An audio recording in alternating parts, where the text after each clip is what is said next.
बहुत देर कर दी गांव तक आते आते। मैं इसका जवाब ये देता हूं कि मैं गांव का रहने वाला हूं, गांव में पैदा हुआ, गांव में पला पढ़ा, वहीं से शिक्षा हुई और उसके बाद में जो जिम्मेदारी मुझे दी गई है उनके निर्वहन का मैंने 100% मैंने उसका क्रियान्वयन किया है। और अब जो अभी आपने कहा कि गाँव में ये देरी नहीं हुई है, ये आप इसे देरी मत मानिए। मैं तो ये कहूँगा कि मैं गांव में आता रहा हूँ, गांव से जुड़ा रहा हूँ और आगे भी ये जो कार्यक्रम है ये भविष्य में इसी प्रकार और भी तेजी के साथ किए जाएंगे। चुनाव आ गया है, लोकसभा चुनाव, राजनीतिक में आना क्या जरूरी है, मतलब संविधान बचाने के लिए? जी, राजनीतिक में आना जरूरी है क्या संविधान बचाने के लिए? जो अभी आप राजनीतिक आपने एक पहलू बताया आरएलडी का, देखिए इसमें मान्यवर काशीराम जी की अगर एक हम यहाँ कथन को कोट करते हैं कि राजनीति सत्ता की कुंजी है। अगर बहन मायावती जी उत्तर प्रदेश की अगर नहीं मुख्यमंत्री बनती तो जिस तरीके से मिशन बाबा साहब के मिशन को उन्होंने लागू किया, अंबेडकर पार्क नोएडा में बनाए, लखनऊ में बनाए, जिस तरीके से उन्होंने महापुरुषों के नाम पे जिले बनाए, गौतम बुद्ध विश्वविद्यालय बनाया, उन्होंने इतने बड़े बड़े काम किए, वो तभी संभव हुआ जब वो राजनीति में आई, राजनीति की जो पूंजी थी, सत्ता थी, उनके हाथ में आई। तो मुझे लगता है कि समाज के चहुमुखी विकास को सुनिश्चित करने के लिए सत्ता का होना बहुत जरूरी है और उसका रास्ता राजनीति से होकर जाता है। सत्ता की आप बात कर रहे हैं, सत्ता की बात कर रहे हैं, आरएलडी ने बीजेपी को सपोर्ट किया है और बीजेपी संविधान को हटाने की बात कर रहे हैं और आप जागरूकता फैला रहे हैं संविधान के प्रति, ऐसा क्यों? देखिए, जो अभी आपने कहा कि बीजेपी की जो भूमिका है वो बीजेपी तय करेगी, राष्ट्रीय लोकदल की भूमिका राष्ट्रीय लोकदल तय करेगा। मैं एक समाज का कार्यकर्ता होने के नाते जब सरकार की नौकरी में था, मुझ में बहुत सारी बंदिशें थी, उसके बावजूद भी मुझे डॉक्टर अम्बेडकर का मतलब यह है कि जय जयकार करने के लिए 10 महीने का सस्पेंशन झेलना पड़ा। तो मैंने तब भी परवाह नहीं की, सरकार की नौकरी में रहते हुए मैं अपने समाज का काम करता रहा और आज भी मैं अपने सामाजिक जिम्मेदारी का निर्वहन पूरी मजबूती के साथ और पूरी ईमानदारी के साथ कर रहा हूँ। अगर बीजेपी 2024 में संविधान को हटाती है तो आप आरएलडी से इस्तीफा देंगे या फिर कुछ और रणनीति से? मेरा पहले मेरे आज फिर मैं हर बार ये बात बोलता हूँ, आज भी बोलता हूँ कि मेरी प्राथमिकता राजनीति बाद में है, मेरा समाज पहले। समाज हक में और बाबा साहब के मिशन के लिए अगर मुझे कोई भी बड़े से बड़ा कदम उठाना पड़ेगा तो मैं पूरी मजबूती के साथ उसे उठाऊंगा। सर, लोगों को संविधान 24 का चुनाव आप लड़ रहे हैं, ये बताइए। नहीं, मैं 2024 का चुनाव नहीं लड़ रहा हूं। मेरी पार्टी को 2 सीटें मिली हैं जिसमें बिजनौर और एक बागपत है, दोनों में प्रत्याशी घोषित कर दिए गए हैं। एक में सागवान जी हैं और एक में हमारे जो विधायक हैं उनको दे दिया गया है। हमारी पार्टी को जो सीटें मिली हैं केवल 2 हैं, उसमें कोई आरक्षित सीट नहीं थी, इसलिए इस बार का चुनाव जो लोकसभा का लड़ना था उसमें कोई व्यवस्था नहीं चुनाव लड़ने की। आपके पार्टी के मुद्दे क्या है सर? इस बार पार्टी के मुद्दे क्या है जी? आपके पार्टी के मुद्दे क्या है?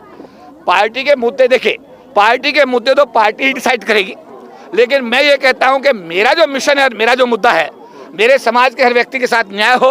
बाबा साहब अम्बेडकर का जो मिशन है वो हमेशा दिन दूनी चौगुनी उन्नति करे, इसके लिए मैं सरकार की नौकरी में रहते हुए प्रयत्नशील था और आज मैं राजनीति में रहकर भी उसके लिए प्रयत्नशील रहूंगा। किसानों की पार्टी माना जाता था, लेकिन लगातार अब वो जैसे बीजेपी में शामिल हो गए हैं, तो क्या किसानों की आवाज को दबाया जा रहा है? किसान लगातार दिल्ली में आने की कोशिश कर रहे हैं। देखिए, 2 बातें, हर पार्टी का अपना एक एजेंडा है, हर पार्टी का अपना एक जो है उनका एक जो है ना चुनावी घोषणा पत्र होता है। ये बात कहना गलत है कि आरएलडी बीजेपी में शामिल हो गई है। आप ये कहिएगा कि एनडीए का एक पार्ट बनी है। आरएलडी आज एक इंडिपेंडेंट पार्टी थी, आज है, उसके राष्ट्रीय अध्यक्ष हैं, उसका अपना एक संविधान है, उसका एक अपना काम करने का तरीका है और आरएलडी जो है चौधरी चरण सिंह के जमाने से किसानों और गरीबों के लिए काम करती रही है। और मेरा मानना है, राष्ट्रीय महासचिव के रूप में मैं इसका जवाब दे रहा हूँ कि आने वाले दिनों में भी आरएलडी किसानों के लिए और गरीबों के लिए हमेशा जो है उनके हितों को साधने के लिए काम करती रहेगी। अच्छा, आपके आने से क्या मायावती के वोट में कमजोरी नहीं आएगी इस इलाके के अंदर, बुलंदशहर के अंदर, खास करके जो कहा जाता है कि बहुजन क्षेत्र है ये? नहीं, देखिए ऐसा है, बाबा साहब को दीपक दिखाना संभव नहीं है, काशीराम जी को दीपक दिखाना संभव नहीं है और मैं बहुत जिम्मेदारी के साथ कह सकता हूँ मायावती जी को दीपक दिखाना संभव नहीं है। मायावती का जो वोट बैंक है, जो मायावती जी का वोट बैंक है वो दिल का वोट बैंक है, दिल से साथ है उनके और उसको परिवर्तित करने की अगर कोई सोचता भी है तो मुझे लगता है कि वो एक सपना देख रहा है, वो सच्चाई से बहुत दूर है। 2024 का जो लोकसभा का इलेक्शन है, आप बीजेपी के लिए वोट मांगेंगे या बीएसपी के लिए?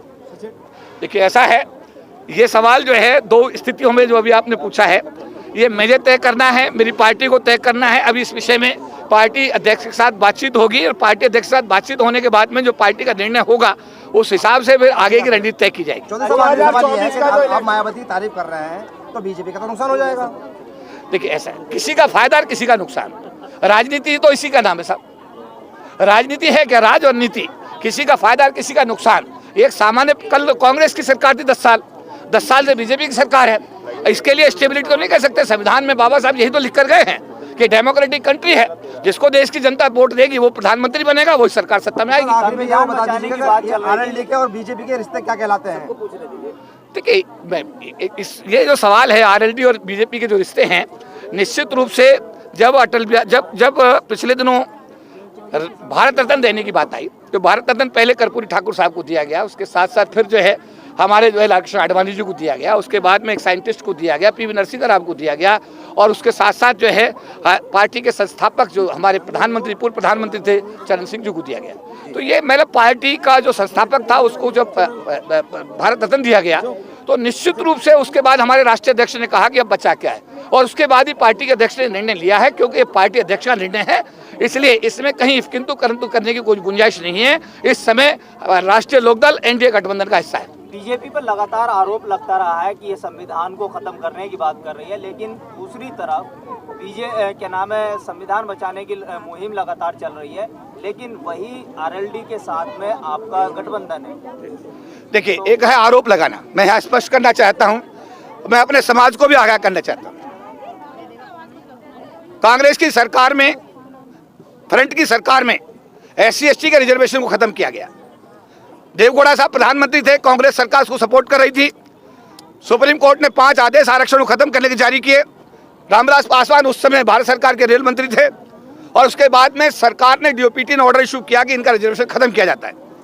आप ये कहेंगे कांग्रेस और फ्रंट की जो गवर्नमेंट थी उसका डिसीजन था। जब अटल बिहारी वाजपेयी इस देश के प्रधानमंत्री बनकर आए, हम लोगों ने उनके साथ बात की, सभाएं हुई, मीटिंगें हुई, लोकसभा में सवाल उठा।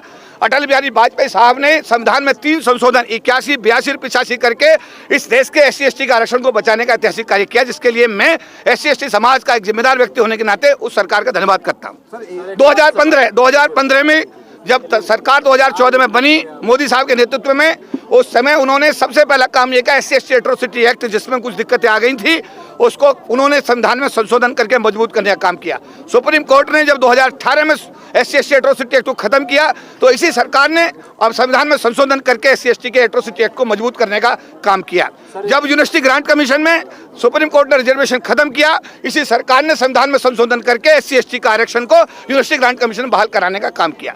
ये जो हाइपोथेटिक क्वेश्चंस हैं, ये हाइपोथेटिक क्वेश्चंस, हाँ मैं ये जरूर कहूँगा, जिस तरह निजीकरण की आंधी चल रही है, निजीकरण की आंधी को चलते हुए सरकार से मैं जरूर कहूंगा कि वो निजी क्षेत्र में आरक्षण की व्यवस्था करें और सरकारी क्षेत्र का निजीकरण बंद करें। सर एक लास्ट सवाल है, अगर आप चुन के जाते हैं या आपके तमाम पार्टी के लोग अगर संसद भवन जाते हैं, तो क्या अभी तक देश में जो संविधान विरोधी सरकार रही है, तो क्या इसके साथ आप लोग जुड़ जाएंगे या लोगों के रिप्रेजेंट को? हम अपने समाज की आवाज़ को उठाते रहे हैं। समाज की आवाज़ को अगर लोकसभा में जाने का अवसर मिलेगा तो लोकसभा में जाके उठाएंगे, अगर ऐसा मौका नहीं मिला तो सड़क पर उठाते हैं, सड़क पर उठाएंगे। समाज के हितों के साथ कोई समझौता सरकार की 37 साल की नौकरी में नहीं किया, राजनीति में जाने के बाद कोई समझौता समाज के हितों के साथ नहीं किया जाएगा। सर ईवीएम के समर्थन में हैं आप? बिल्कुल नहीं, मैं तो चाहता हूं कि चंडीगढ़ की तरह जिस तरीके से बैलेट पेपर चुनाव हुआ और बैलेट पेपर के होते हुए पूरे देश ने देखा कि सुप्रीम कोर्ट ने उसमें संज्ञान लेकर के किस तरीके से, मुझे तो समझ में नहीं आता, ईवीएम के चुनाव को हम लोग गलत मान रहे हैं और बैलेट पेपर के चुनाव को ठीक मान रहे हैं। क्या चंडीगढ़ में जब बैलेट पेपर से मेयर का चुनाव हुआ तो क्या उसमें धांधलेबाजी नहीं हुई? और जब बैलेट पेपर था तब भी बैलेट पेपर से धांधलेबाजी होती थी। लेकिन अगर देश की मांग है कि ईवीएम हटनी चाहिए और बैलेट पेपर चुनाव होना चाहिए, तो भारत का एक जिम्मेदार नागरिक होने के नाते सरकार से अपील करूंगा कि देश की भावनाओं का आदर करते हुए ईवीएम को हटा करके बैलेट पेपर चुनाव कराना चाहिए। एक तरफ आप पार्टी का समर्थन कर रहे हैं और दूसरी तरफ विरोध भी कर रहे हैं, तो कैसे देख रहे हैं आप अपना? देखिए, मैं पार्टी का, सुनिए दो बातें हैं, मैं पार्टी का एक सिपाही हूं, पार्टी का एक कार्यकर्ता हूं, पार्टी का एक नुमाइंदा हूं, पार्टी का राष्ट्रीय महासचिव हूं और पार्टी के निर्णय के साथ बंधा हुआ हूं। इसके साथ साथ मैं समाज का एक बहुत ही जिम्मेदार व्यक्ति हूं, मैं समाज के साथ भी बंधा हुआ। मैंने फिर कह रहा हूं, समाज के हितों के साथ में कोई समझौता सरकार की नौकरी में 37 साल में नहीं किया गया। पॉलिटिक्स में आने के बाद भी समाज के हितों के साथ कोई समझौता नहीं किया जाएगा। एक लास्ट सवाल और है, जो 2018 में जो लड़के बंद हुए थे SCO के, उनके लिए मतलब देखिए, उसके लिए मैं आपको बताना चाहता हूं, बहुत अच्छा सवाल आपने किया। हम लोगों का एक सभा महासंघ के पदाधिकारियों को, जो हमारे संसदीय कार्य मंत्री हैं अर्जुन राम मेघवाल, उनके निवास पर हमारे 100 पदाधिकारियों को, महासंघ के लोगों को बुलाया गया सरकार की तरफ से तत्कालीन भारतीय जनता पार्टी के राष्ट्रीय संगठन मंत्री रामलाल जी, जो सरकार में पूरा हस्तक्षेप रखते हैं, उनको उसकी अध्यक्षता के लिए चुना गया और संसदीय कार्य मंत्री अर्जुना मेघवाल उसमें उपस्थित हुए। उसके साथ में दुष्यंत गौतम तत्कालीन पार्टी के उपाध्यक्ष रहे और भारत सरकार के सामाजिक अधिकारिता मंत्री थावरचंद गहलोत ने सरकार की नुमाइंदगी की। और उसमें यह तय किया गया था कि जो हमारा भाई चंद्रशेखर आजाद जेल में बंद था, उसको हाईकोर्ट इलाहाबाद ने जमानत दे दी थी। हमने कहा उसके बावजूद रासुका लगा के आपने उसको बंद कर रखा है। निर्णय हुआ कि 1 हफ्ते के अंदर उसको जेल से रिहा कर दिया जाएगा। मुझे बता दें, खुशी है कि इस बैठक के तुरंत बाद 1 हफ्ते के बाद में चंद्रशेखर आजाद को जेल से रिहा कर दिया गया। इसके बाद दूसरा डिस्कशन ये था कि एससी समाज का जो यूनिवर्सिटी ग्रांट कमीशन में रिजर्वेशन सुप्रीम कोर्ट में मुकदमा चल रहा है, अगर वो विरोध में आता है तो हम संविधान में संशोधन करके एससी एसटी के आरक्षण को बचाने का काम करेंगे। मैं धन्यवाद करता हूं सरकार का कि सरकार ने अपना वादा निभाया और यूनिवर्सिटी ग्रांट कमीशन में संविधान में संशोधन करके रिजर्वेशन को बहाल करने का काम किया। साथ साथ हमने कहा जो हमारे बच्चों में मुकदमे लगे, जहां राज्य सरकारें बीजेपी की है, वहां तुरंत जो है त्वरित कार्रवाई करके चीफ मिनिस्टर को लिखा जाए और हमारे बच्चों के मुकदमे वापस किए जाएं। जहां राज्य सरकारें दूसरे दलों की हैं, उनके साथ संपर्क किया जाए और ये सारे मुकदमे वापस होने चाहिए। ये भी हमारे एग्रीमेंट का, हमारे डिस्कशन का हिस्सा रहा, जिसको सरकार ने एग्री किया। उसमें बहुत सारे बच्चों के मुकदमे वापस हो चुके हैं। जो अभी बचे हैं उनके लिए हम प्रयत्नशील हैं और जल्दी सरकार के साथ बात करके जो बच्चों में मुकदमे हैं उनको वापस कराने का हम काम करेंगे। धन्यवाद।